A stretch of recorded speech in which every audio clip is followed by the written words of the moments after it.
know about that Kool-Aid? I mean, don't drink the Kool-Aid. I said, who know about the Kool-Aid? Everybody know about that Kool-Aid, that Jim Jones. That Jim Jones thing. Don't drink the Kool-Aid. Now, why you say that? Reason why I said that? Because your girl coming out with a fruit drink. A juice drink. I'm talking about Michael Obama. You know goddamn well we ain't drinking that. Ain't that right, kids? You don't know what's in that juice. That juice how you run around here looking like a bozo, thinking you part of the bozo community. Nah, same way they was pumping that jab with Fauci. Nah. Somehow, some way, they trying to bamboozle the peoples. She coming out with a juice drink. Don't drink the motherfucking Kool-Aid, ladies and gentlemen. Don't drink the Kool-Aid. Fuck that. Told you when them some bitches say go left, go right. I'd rather drink water. All that sugar. All that sugar she promoting.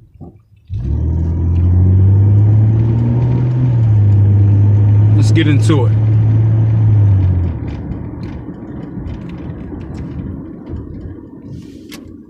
Look, if you're over 45 and can't work because of your health, there's a real easy way to see if you can get up to $3,822 a month. Let's get into it. Y'all see what I'm talking about. Politics is nothing more than a giant cash grab.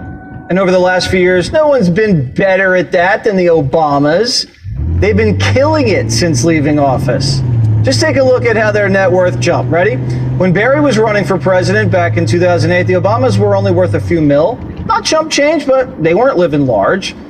Fast forward to today, with estimates saying the Obamas could now be worth over 200 million. So how's that happen? Well, let's follow the money.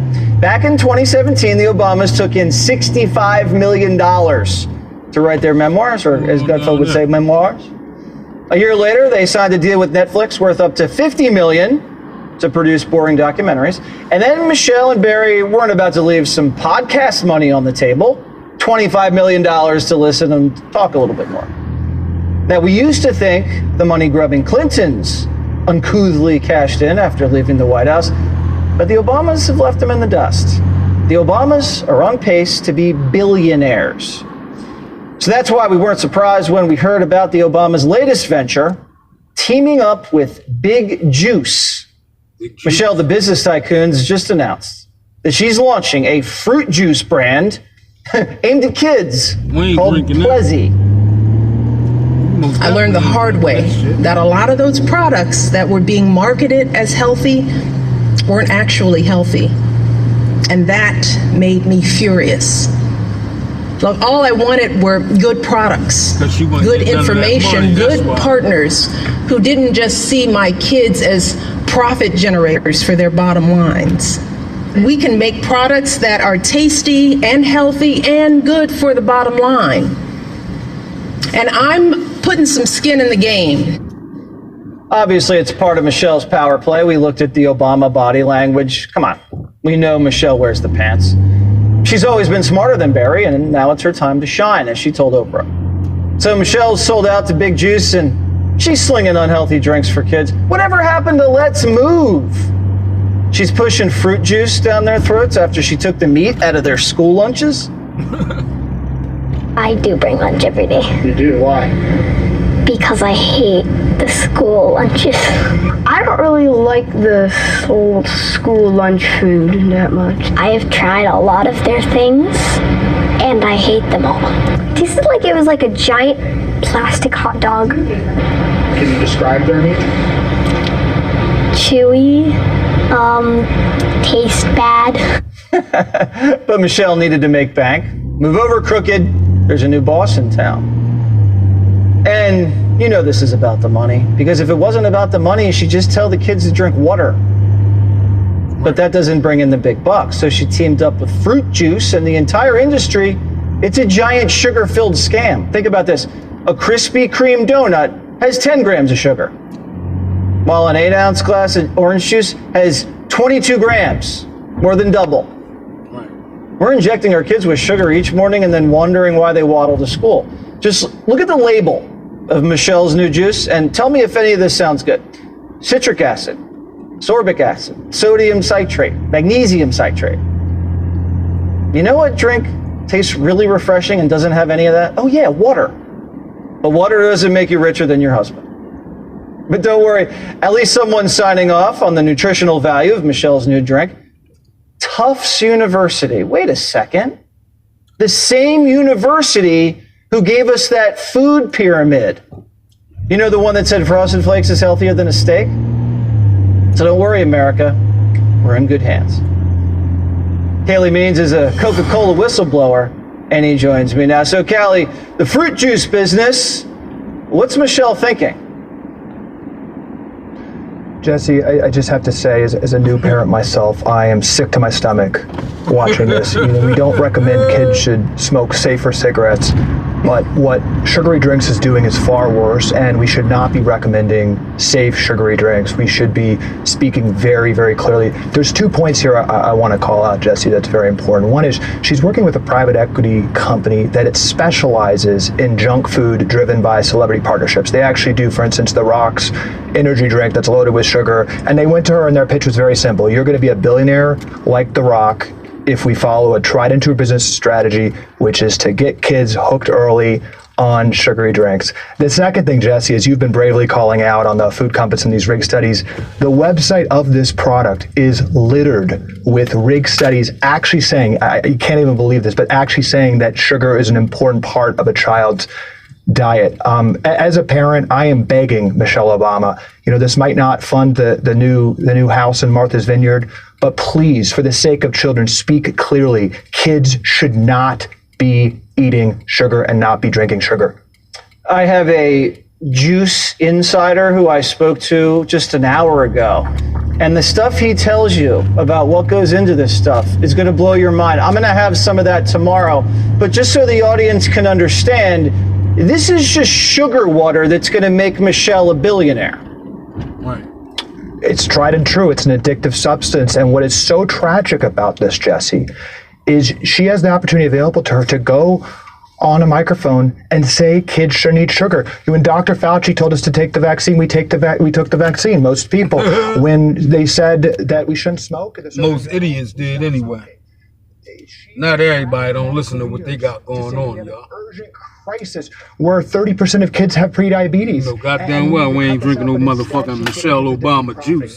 This is reprehensible. Yeah, well, like I said, water's pretty good, and it doesn't make you fat. Thank you very much, Callie.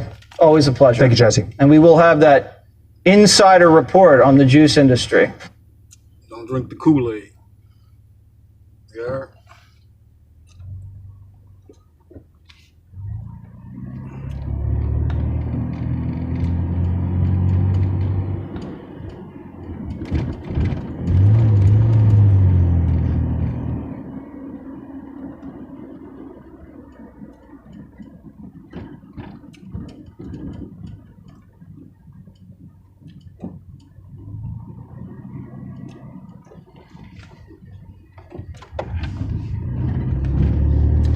Not drink the Kool-Aid.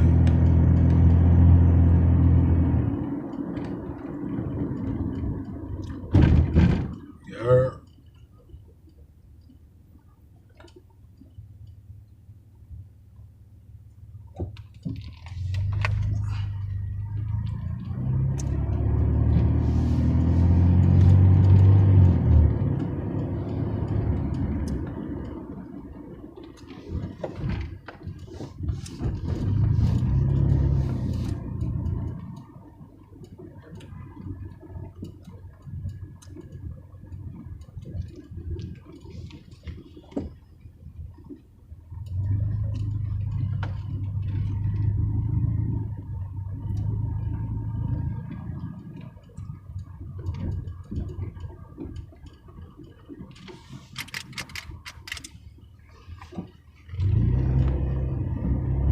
Touch that Kool-Aid.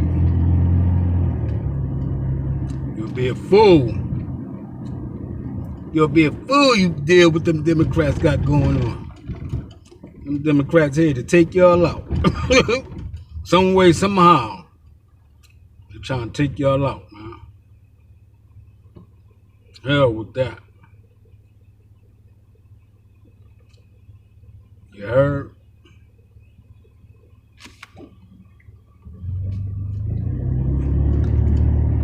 Shut down. He's unelected. He shuts down, he's tearing down churches.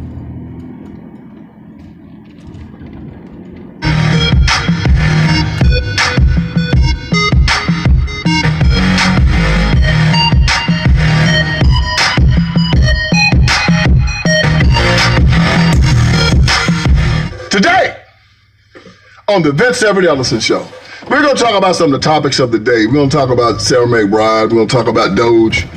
We're going to talk about tariffs, and we're going to talk about things that are going on in Ukraine. I want to keep you up to date on some things today on the Vince Everett Ellison Show.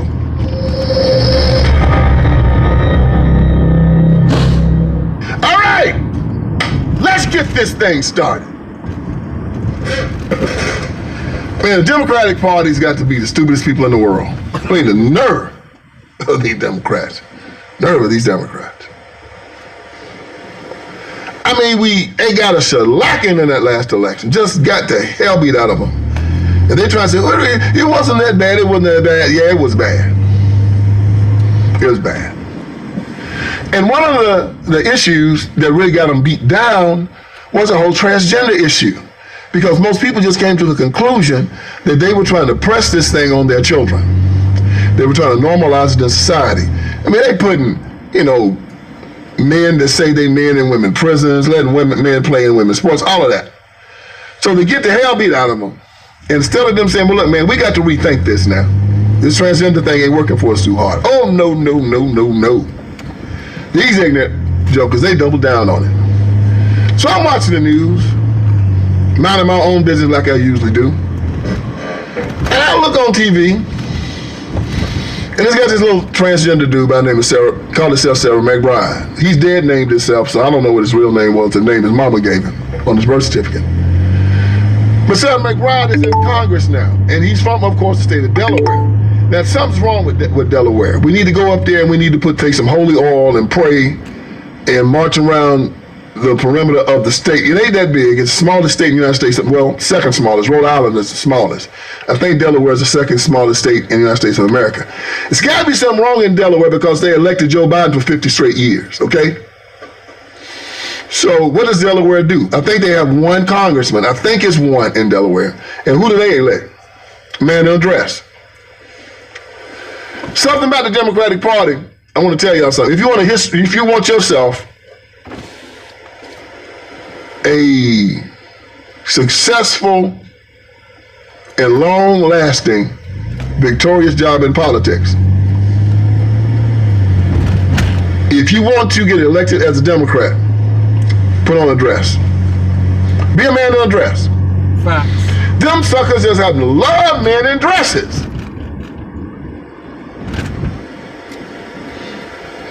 I mean, them suckers will applaud you. They'll dance around you.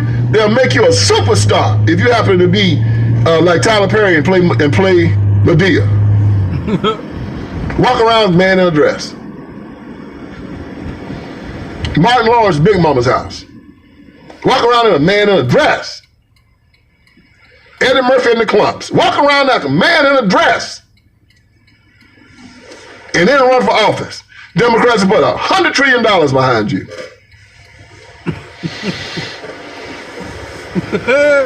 So, Sarah McBride, they got some little subcommittee hearing going on. I don't know what it was. Delaware. And the guy over the committee, he's currently named Keith Self. Keith is a Republican. So Keith Self signed for Sarah McBride to talk. So Keith himself does the proper thing. And because Sarah McBride was born a man, and is still technically a man because he still got XY chromosome, and probably still got male private parts. Hell, I don't know. I never, you know. So Congressman Self says to the congressman from Delaware, Mr. McBride. So Senator McBride tries to go flip it back at Congressman Self. Said, "Thank you, Madam Chairman. You call me man, I'm gonna call you a woman." Self didn't say nothing. He just let that slide. So anyway, Senator McBride starts talking. Then this other congressman by the name of Bill Keating, of course a Democrat, he want to get into it. I think he's the Democratic cohort, like the co-chairman, the Democrat. Turns around to Mr. Keating. Do you have any decency, sir? Do you have any decency? He stole it from the McCarthy hearing. Do you have any decency, sir? Any decency, sir? Any decency? And so instead of arguing with this idiot, Keith Self just adjourns the hearing and leaves. I now recognize the representative from Delaware, Mr. McBride. Thank you, Madam Chair. Ranking Member Keating, also wonderful. Mr. Chairman, could you repeat your introduction again, please? Yes, we have set the standard on the floor of the House. Called him what he is. Sir. That's what he said. What is that standard, Mr. Chairman? Would you repeat what you just said?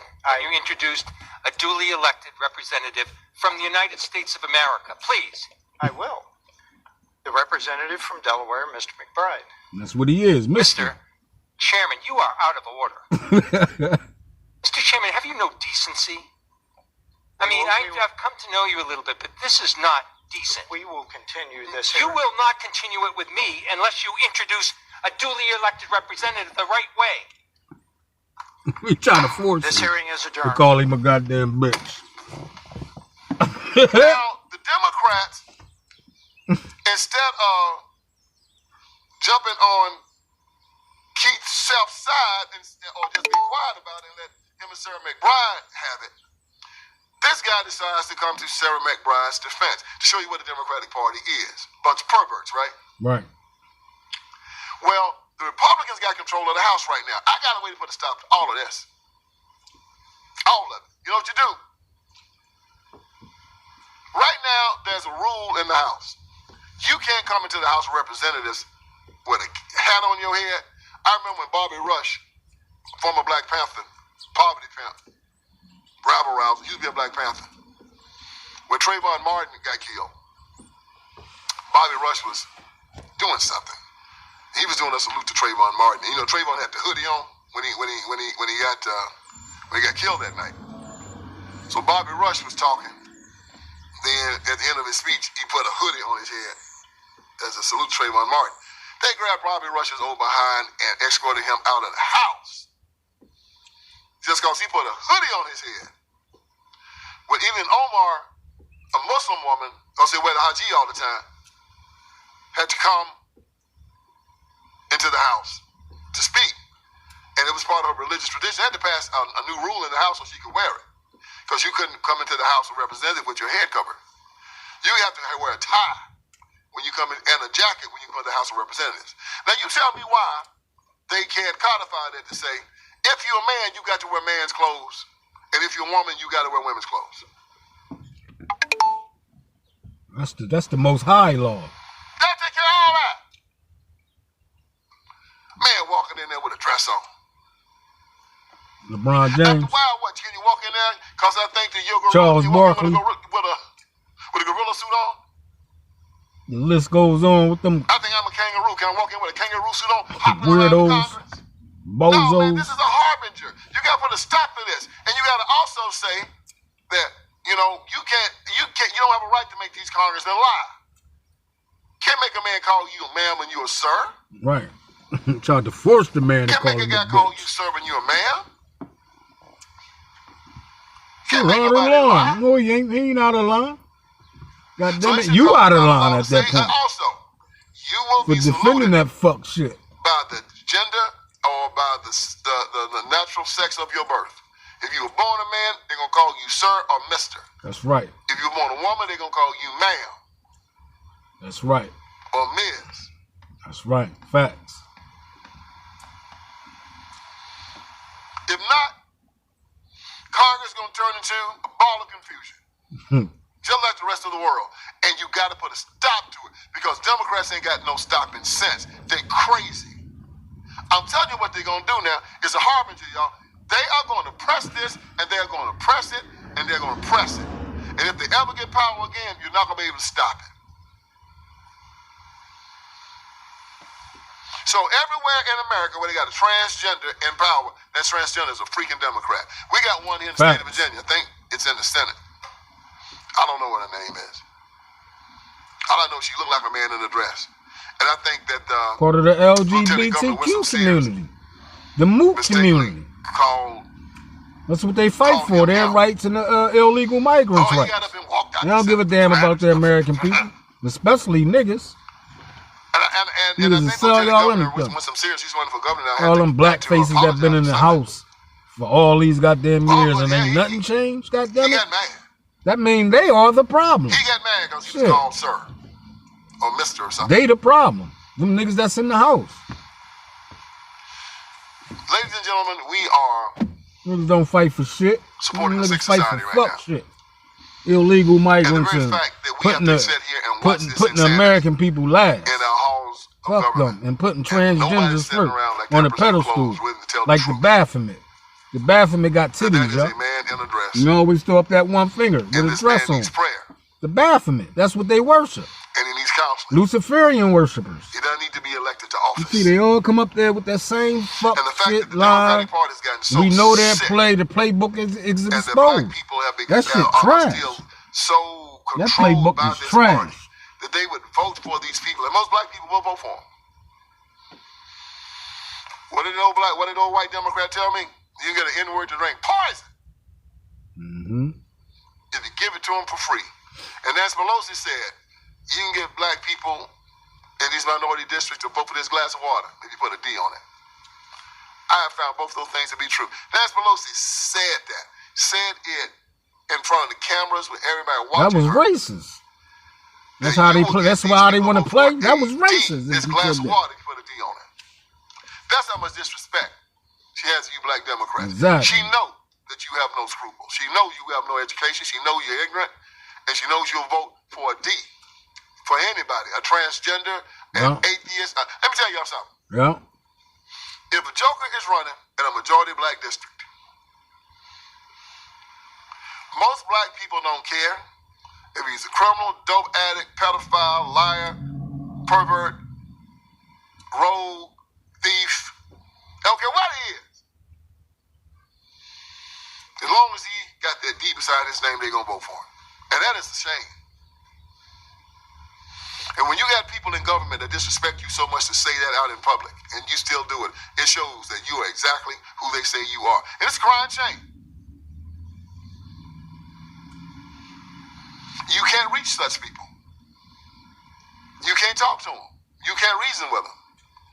The scariest thing in the world, though, is to put the levels of government behind such people.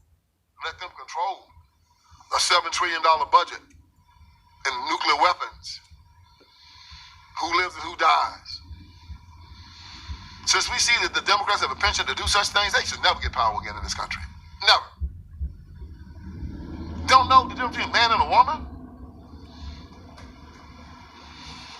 Don't want to control life and death? Think they control the weather? It's like if you're a father and you got $1 billion, you're getting ready to die, and you got 2 sons, one crazy as hell. I mean, just bat blank crazy. Out there with a dress on, running in the streets, fighting and doing dope. And you got one that seems to be respectful, knows how to do business, good man, got his head on his shoulder straight. You gonna give the keys to that crazy bastard over here on the side that's just running like the fool? Running around in ape suits and drinking and fighting?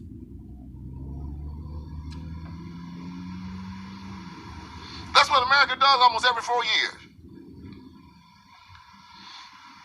You look at 2 parties. One is sober.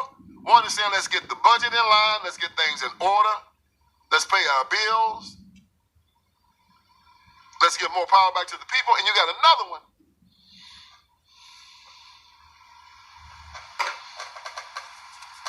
that look like an insane asylum.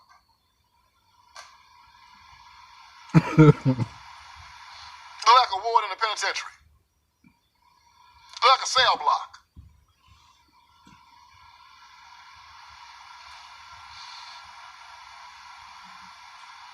Look like just a ratchet, nasty ghetto. That's who they are.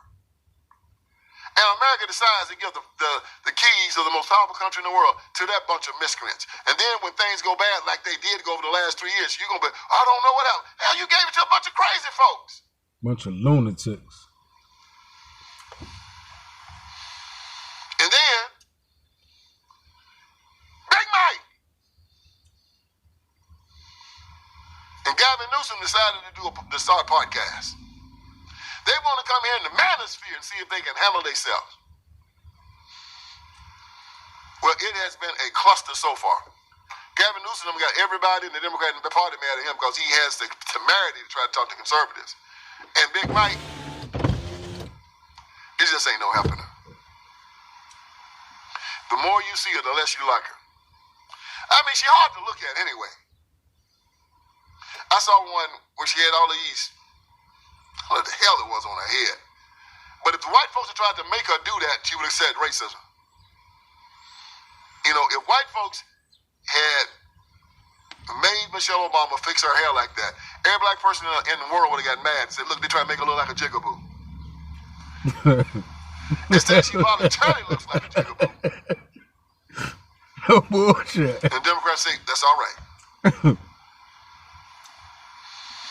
Man, y'all ought to be ashamed of yourself to put so much respect and store behind these people. You made them rich. You made them household words. Oh, man. And they just treat the black community like they dogs. Talking about they going to move back to Chicago after they leave the White House. Them suckers go straight to the Hamptons. $12 million house. And they forgot all of them about you Negroes. The only time y'all see them is when they need your votes. But you still got the pictures hanging in your house.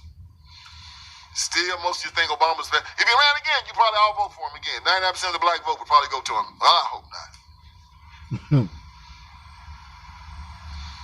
Voting for black.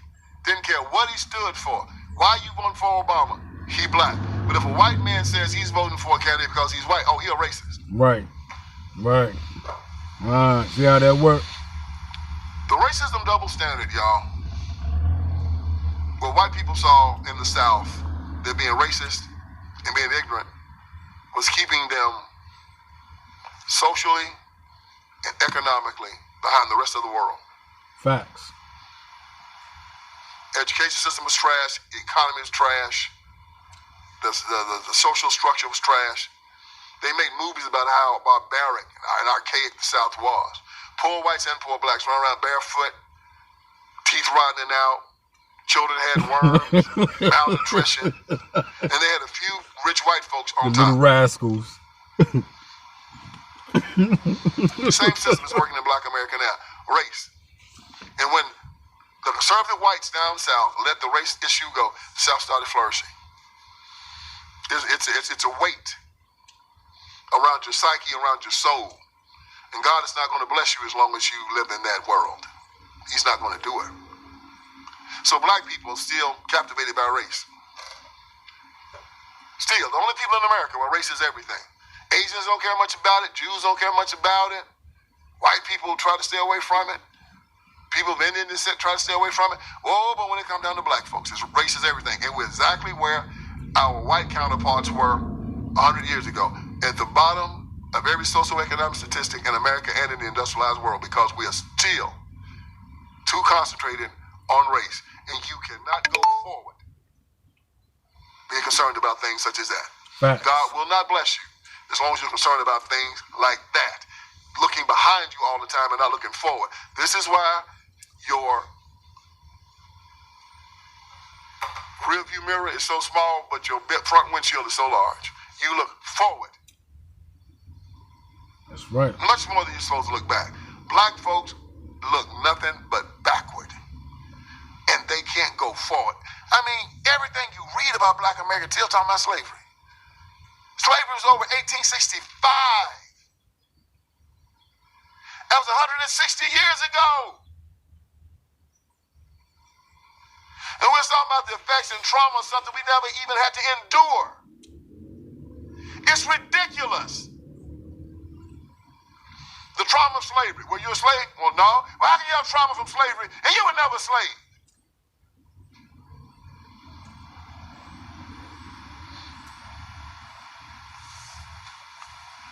It's like saying you got the trauma of being molested as a child because your granddaddy was molested 4 generations ago. Were you molested as a child? Well, no, I wasn't. But my great-great-great-granddaddy was. Well, how does that affect you? I don't know.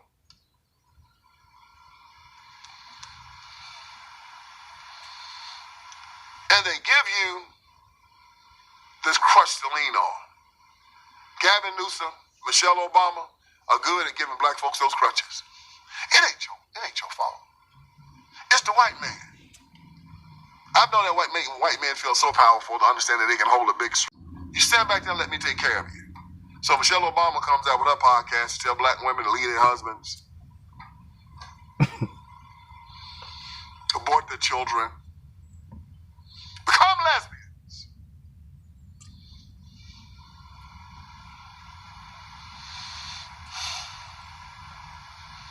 Support illegal immigration and no borders down there in Mexico, so they bring out the fentanyl and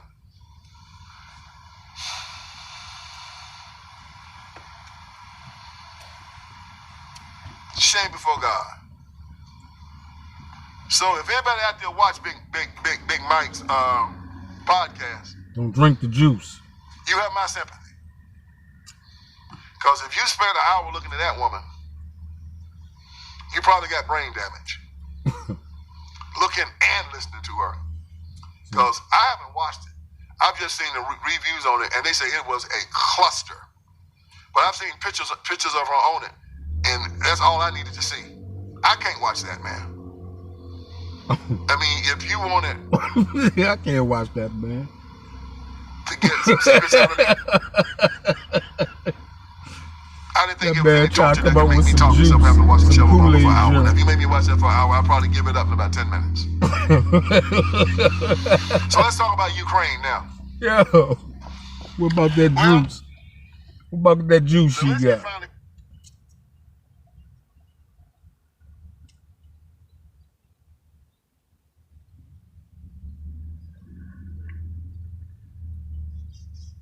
Any lab test now offers high-quality lab She tests got that right magic in your neighborhood. juice. Choose and schedule your test on. As big moves are happening at 1600 Pennsylvania Avenue, the Democratic Party is in shambles. Facts. According to the Washington Post, a, quote, populist uprising is underway as attendees at recent Democratic events, so these are Democrats, used words like weak and lame to describe their own party. Ooh, that's harsh. With some even floating wild theories about a military coup. And now, even some elected Democrats appear to be using violent rhetoric. This week, the left's rising star, Congresswoman Jasmine Crockett, called for Senator Ted Cruz to be knocked over the head. But, it's Ted Cruz. I mean, this dude has to be knocked over the head, hard, right? There is no niceties with him. At all. You go clean off on him, right? Here now to respond, Texas Senator Ted Cruz. Senator Cruz, how do you respond to a Democratic Congresswoman suggesting you should be knocked over the head? She a lunatic.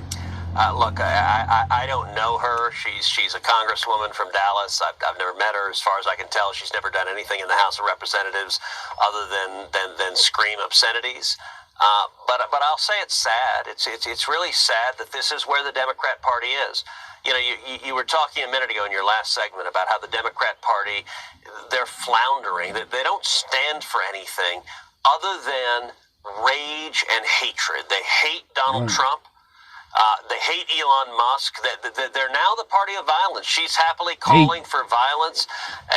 You know what? We see death threats across the board. By the way, Donald Trump had 2 assassination attempts, and that kind of rhetoric it plays into it.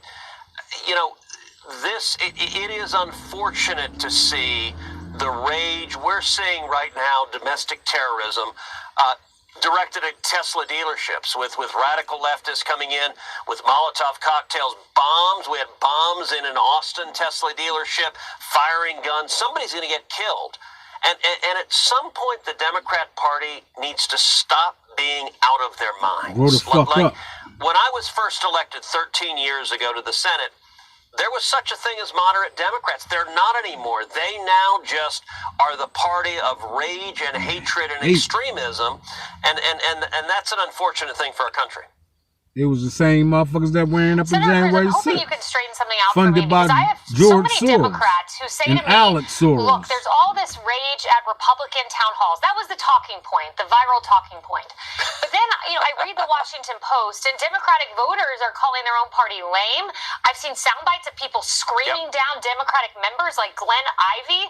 It seems like the rage is from the Democratic Party at their town halls. What are you seeing?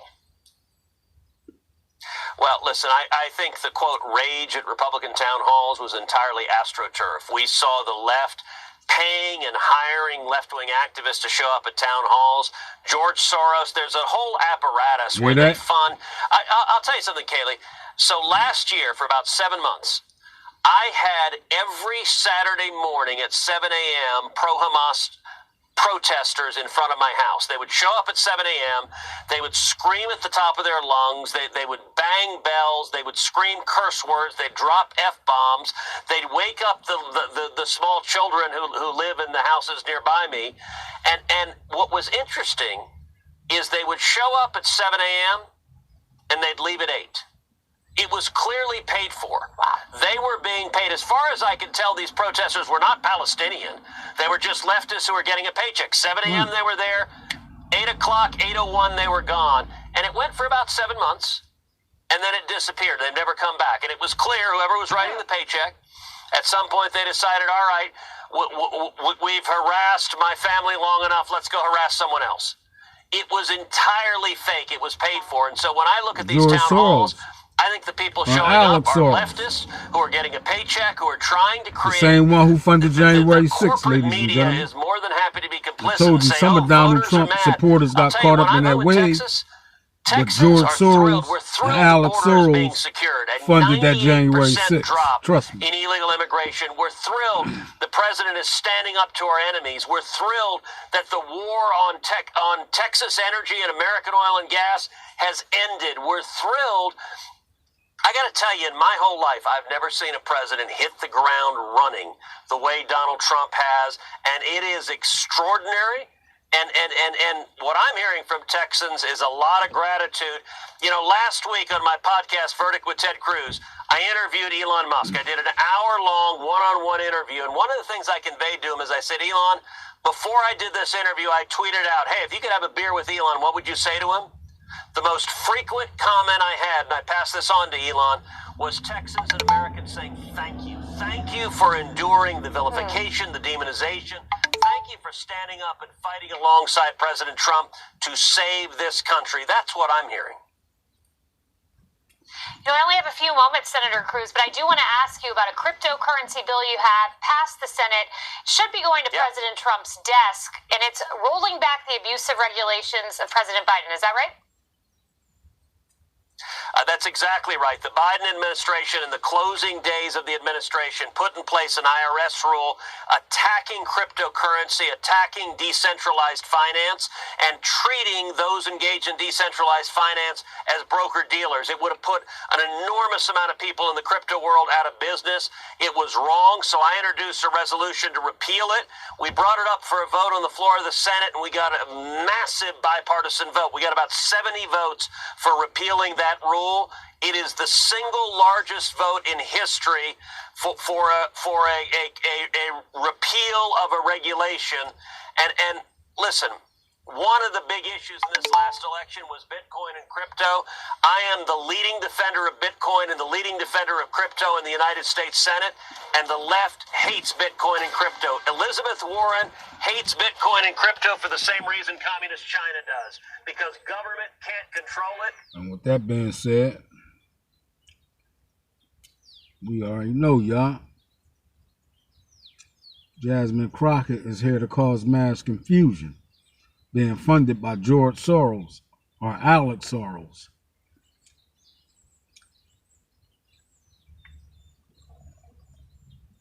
Find out if you're eligible for And that's $2,000 100% off fact, fixed full not arch fiction. dental implants. Why wait to investigate? On a really see something to said. Take on a really see something to said. Take a look at what happened.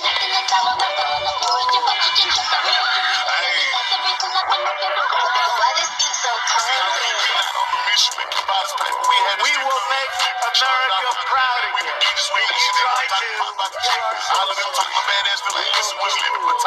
will make America wealthy again. And yes, together we will make America great again. Congresswoman, it is, yes, I can say, we're happy to have you. We're proud that you took an opportunity to reach across the aisle.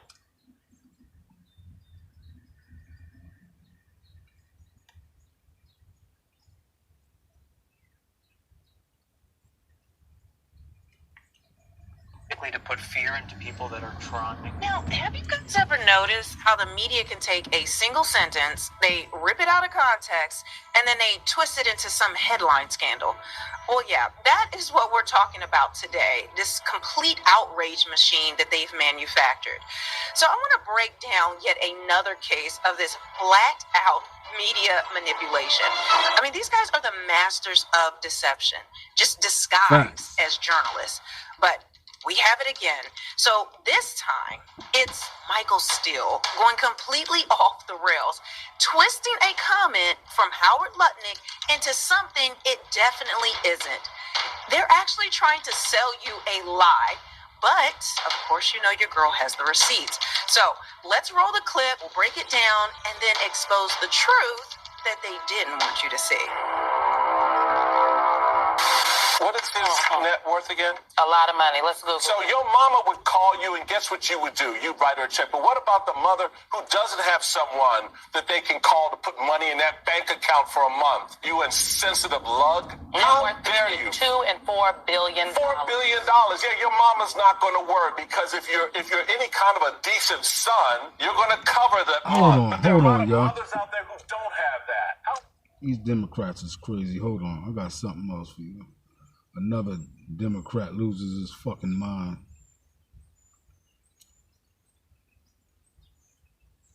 He loses his fucking mind.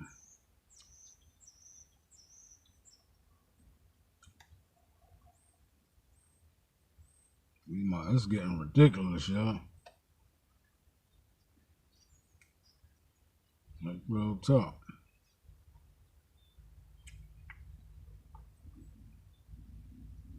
But it's all coming from the left.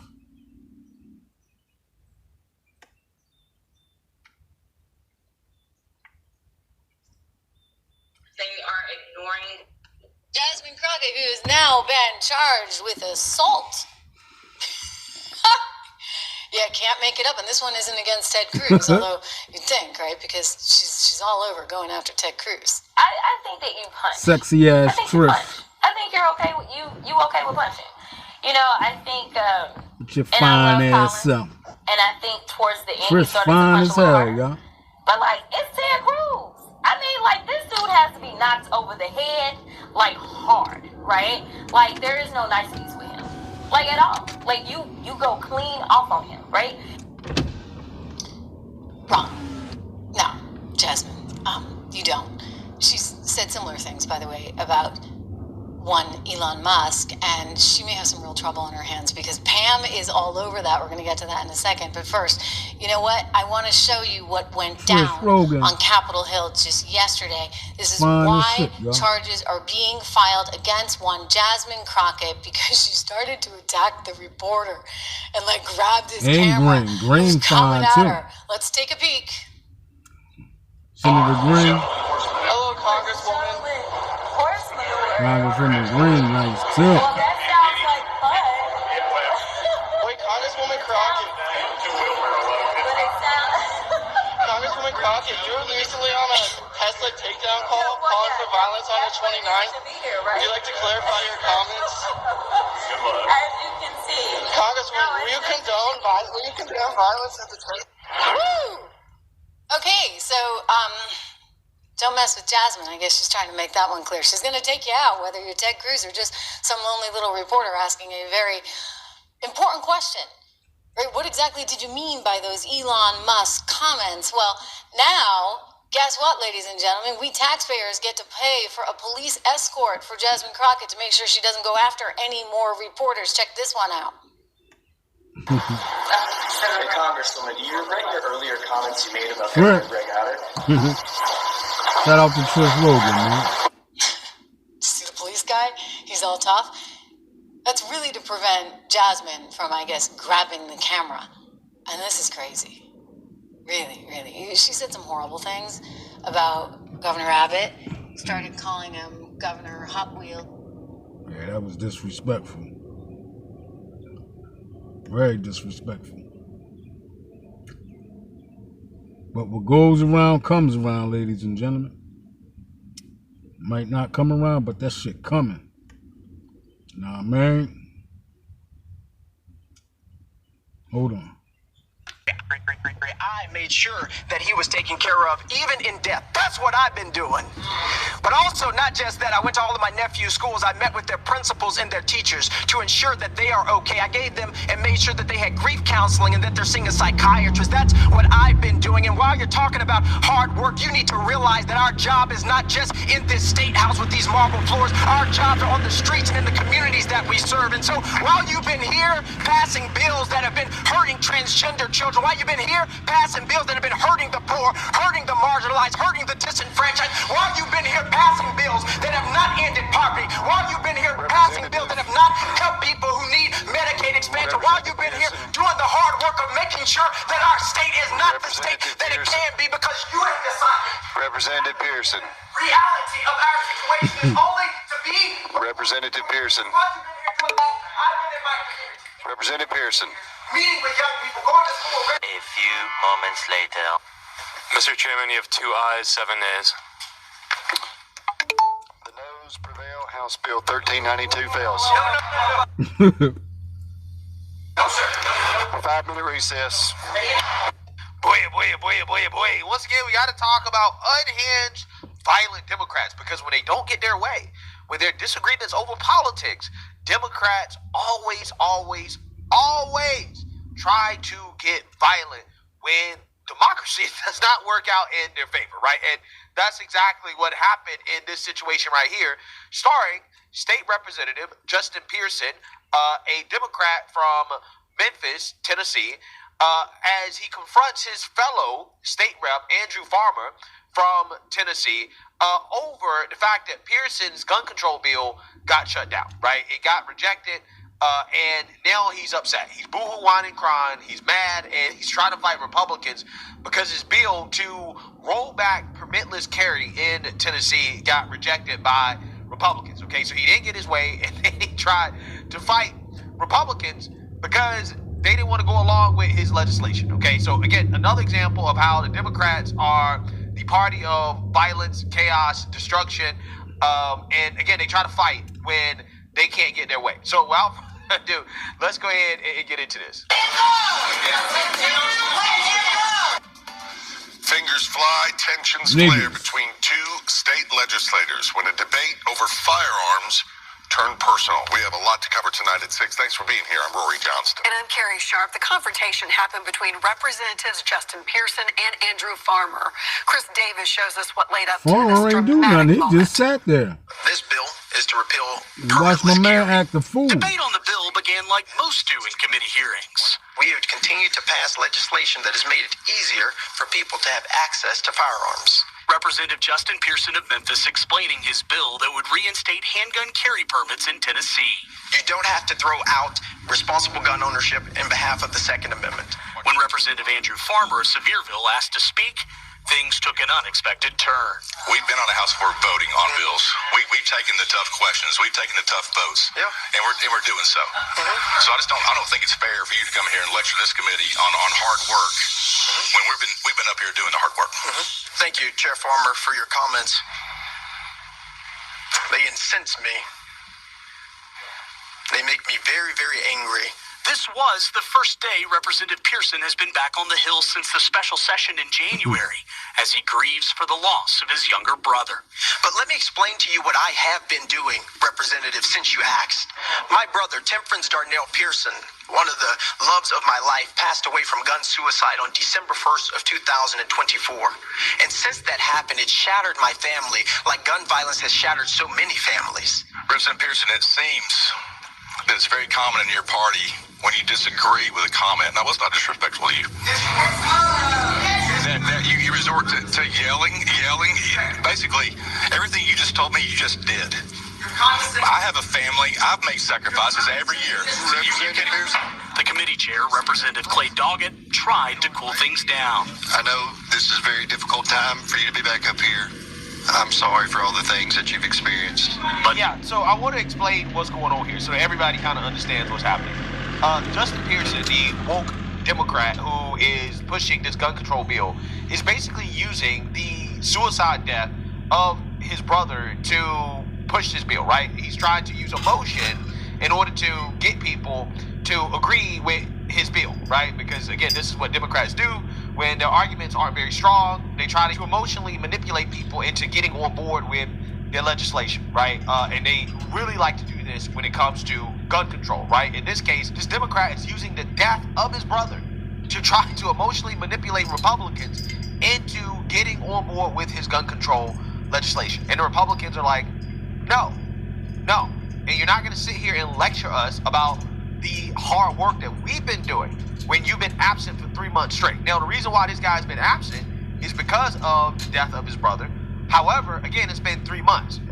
In the private sector, okay, at most jobs, you get maybe a week, 2 weeks to grieve, and then you got to come back to work. And if you don't come back to work, then, hey, that's a problem. That's an issue. Now, again, I'm not trying to say that he's not still grieving or that what happened to his brother is not hurting him deeply, okay? And I sympathize with him, okay? It is a terrible situation to go through. So, again, I'm not trying to make light of that.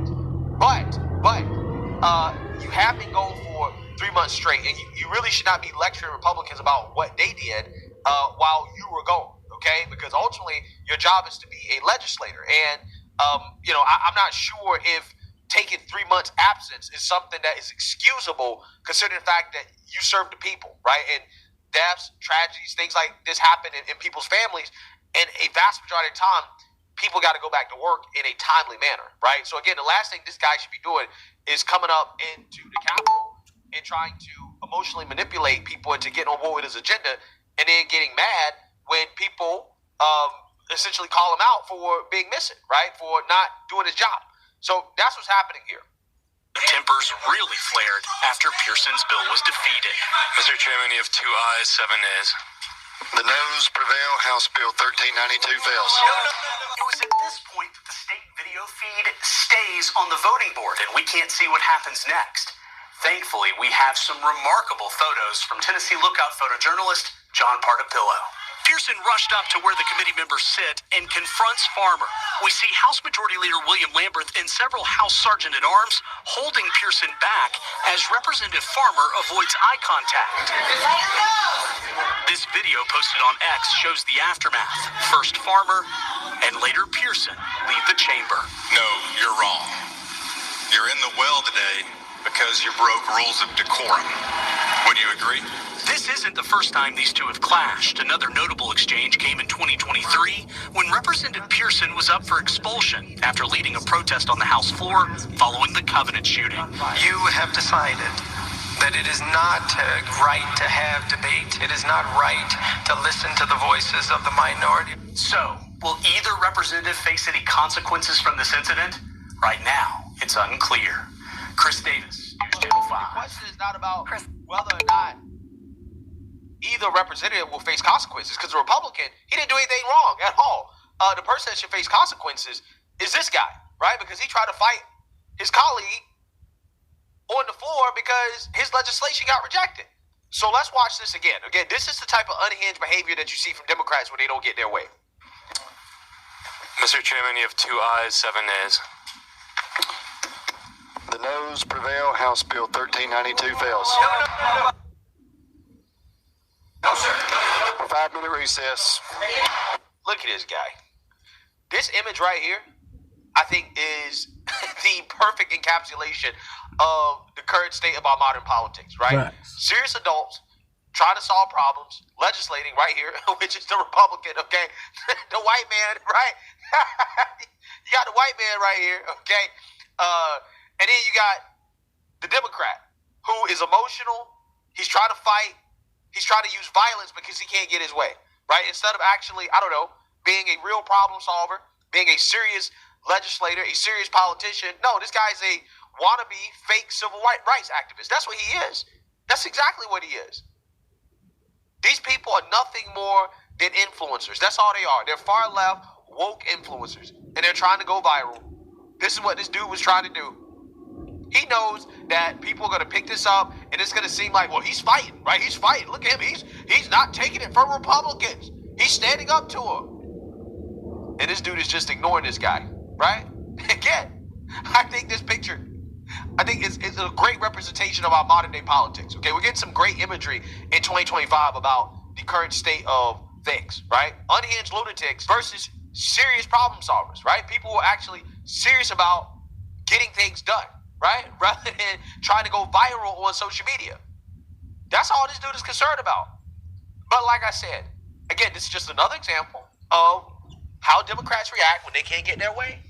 Like children, they throw temper tantrums, okay? Facts. And then they start fighting, causing all type of chaos and destruction. That's a fact. 100% fact. Not fiction. That's what they known for, y'all.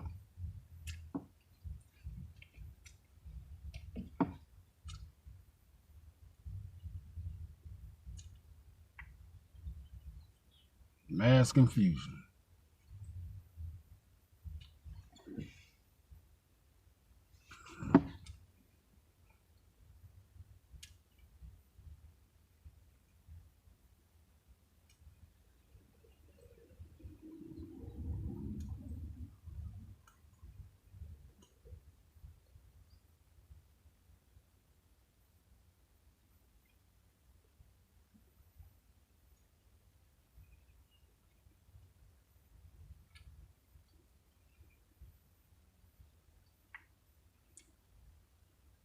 Sad.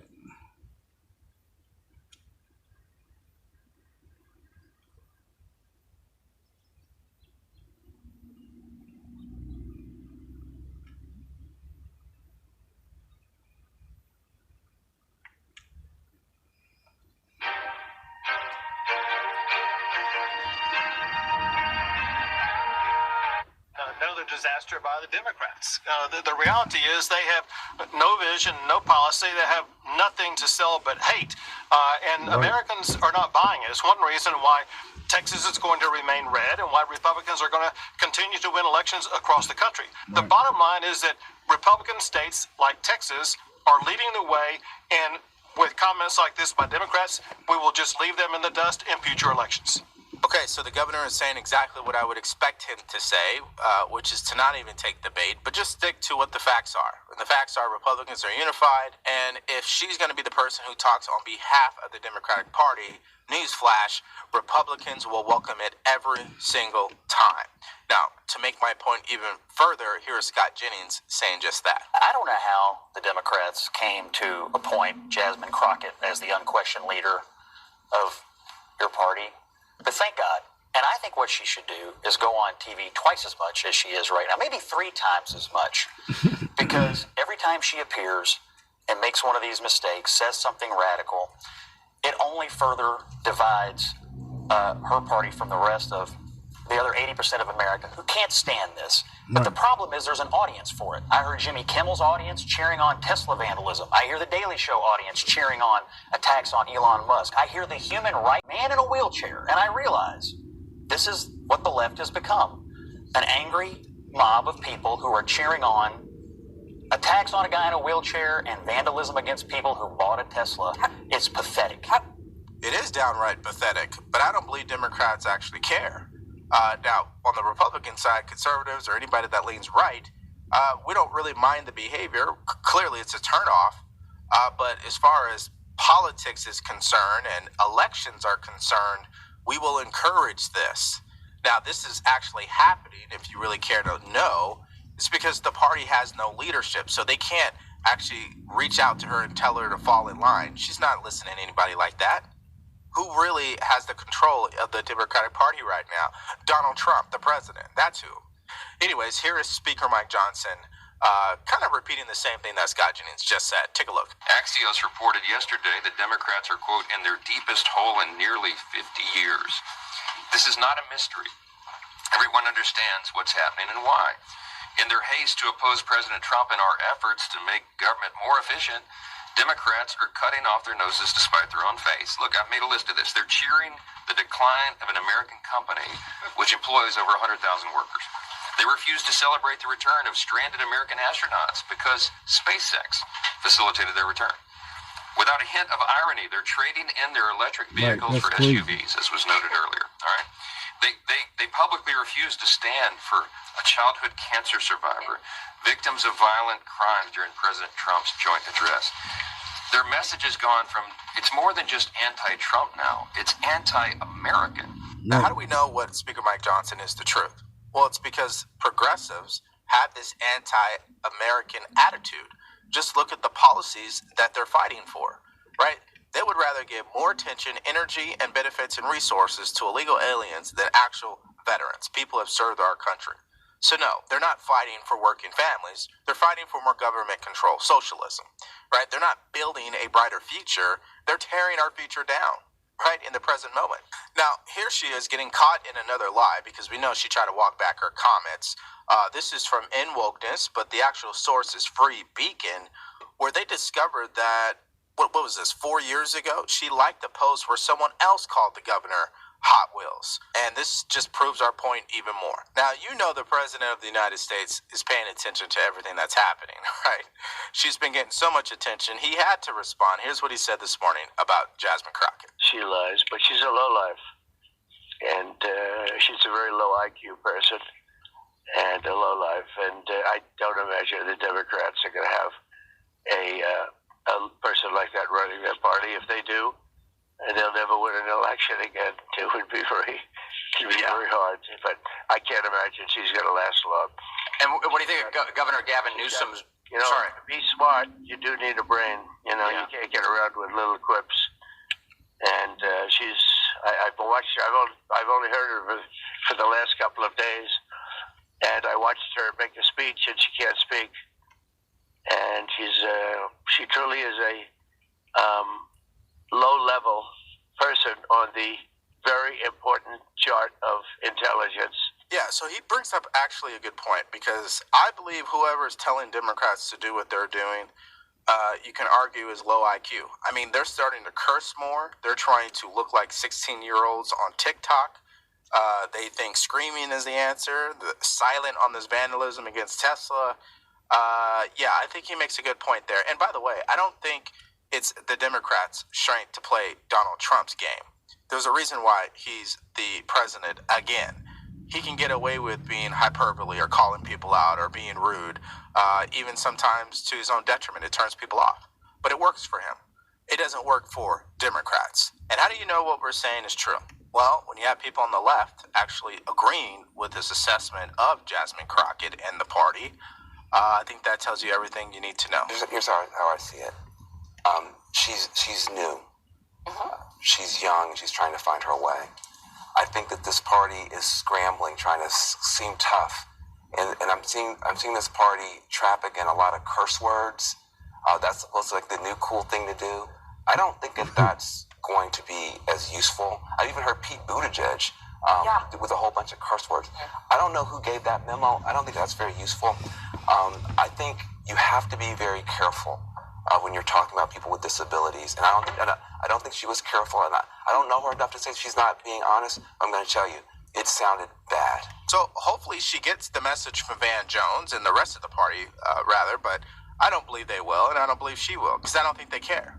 because just today, in this hearing in regards to NPR getting defunded, here's what she said. They don't care about emergency management, and they don't care about free speech, all of which are harming American people. In fact, I'm going to skip off real quick because they have tried to come for you, Miss Mayor, and I just want to clarify, you did not work for NPR when those statements were made, did you?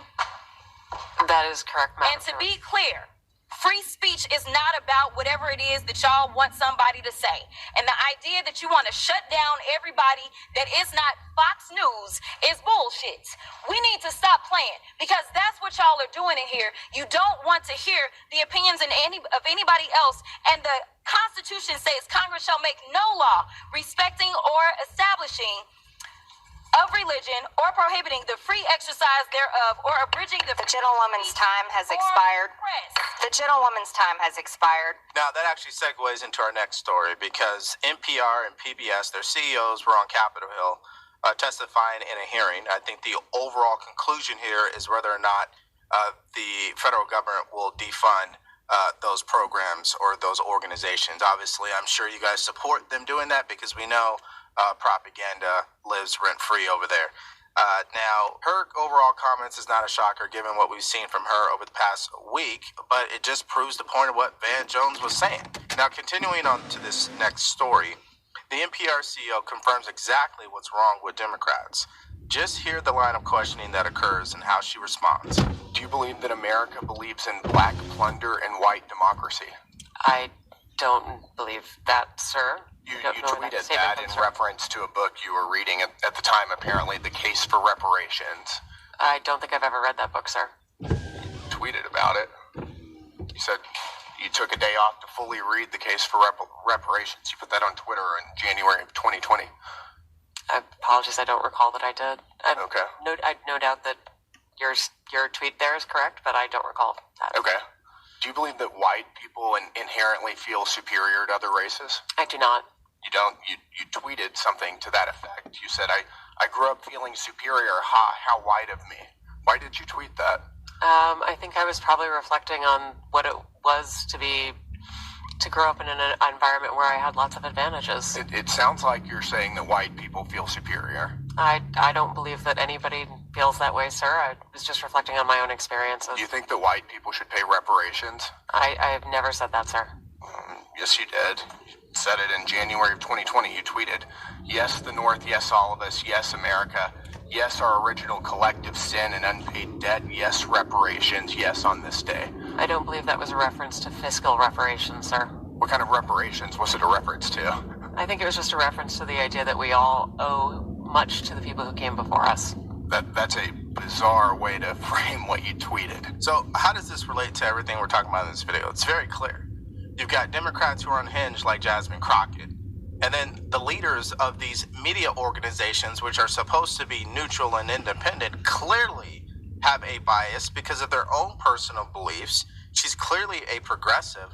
And it matters because they're the ones who are putting out information to the public. Now, here is another clip that proves my point from Congressman Jim Jordan. Take a look. Mr. Berliner, in his story last year, wrote, I've, in the D.C. area, editorial positions at NPR, he said he found 87 registered Democrats, 0 Republicans. Is that accurate? We do not track the numbers or the voter registration, but I find that was award-winning journalist who worked 25 years at NPR. Mr. Berliner, was he lying when he wrote that? I am not presuming such. I just we don't track that information about our journalists. 87 to 0, and you're not biased. I think that is concerning if those numbers are accurate. It's concerning. I mean, it wasn't 44-43. It wasn't 60-27. It wasn't 70-17. It wasn't even 80-7. It was 87 Democrats, 0 Republicans, and you say NPR is not biased. So that's Jim Jordan dropping the hammer on NPR and continuing to expose what we already know and what we've talked about through this entire video. Democrats are unhinged. That's just the bottom line. They've allowed these progressive far-left lunatics to hijack the party and speak on their behalf. And now some of these individuals have been placed in leadership positions that are supposed to be in charge of pushing out information to the American public. So it's definitely relevant here. And really the question is, how do you explain all that? I don't think there is an answer, just like there isn't an answer for why Democrats are allowing Jasmine Crockett to speak on their behalf. I mean, the reality is they're in disarray. That's the bottom line here. And so what do you guys think about this entire video, what we had to show you with the governor responding, with Van Jones saying he doesn't agree with this, with her doubling down on cursing inside Congress? Let me know what you